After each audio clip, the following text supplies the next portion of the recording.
এটাকে এখানে কেন রেখে দিয়েছে? এটা তো সেই বারান্দায় রাখার কথা ছিল। উফ, সব আমাকেই করতে হবে। কে রাখেন্দি মেহেন্দি পড়িসনি কেন? আর কাকিমা বলো না, মেহেন্দি আমি তো দিদিকে সাজাবো না, দিদিকে মেহেন্দি পরাবো, তা আমি কখন মেহেন্দি পরবো বলো তো? তো দিদির বিয়ে, একটু তো সাজতে পারতি রে।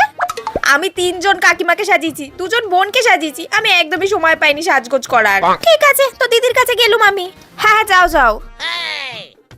এই তো খই ঠিকঠাক চলে এসছে, আর যা যা বলেছিলাম সব আছে তো? হ্যাঁ। এ বাবা, বাতাসা আনেনি তো।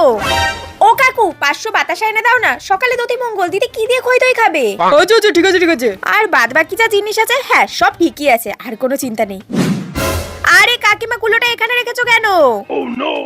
এটা তো যেখানে দধি মঙ্গল হবে সেখানে রাখতে হতো। কি যে করো না। ব্যাস, দিদির ট্রলিটা সাজিয়ে দিয়েছি, এটা নিয়ে তো শ্বশুর বাড়িতে যাবে। এটার মধ্যে সব গুছিয়ে দিয়েছি, আমার দায়িত্ব শেষ। এবার দেখি দিদি কি করছে।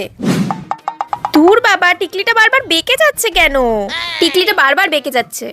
সত্যি সব দায়িত্ব জানি আমার, চুলটাও ঠিক করে রাখতে পারছে না, সবকিছু আমাকে একা হাতে ম্যানেজ করতে হচ্ছে। এবার ঠিক আছে। এই খাবার দাবার সব ভালো হয়েছে তো? মাংসটা ঠিকঠাক হয়েছে তো? হ্যাঁ হ্যাঁ, আরে তুই কখন খাবি? আরে দিদির বিয়ে, আমার কি আর খাওয়ার সময় আছে? তুমি খাও। খেয়ে নিয়ে কাজ করতে পারতি। খাবো খাবো, তুমি খাও। দেখি ওদিকটা আবার কি হচ্ছে।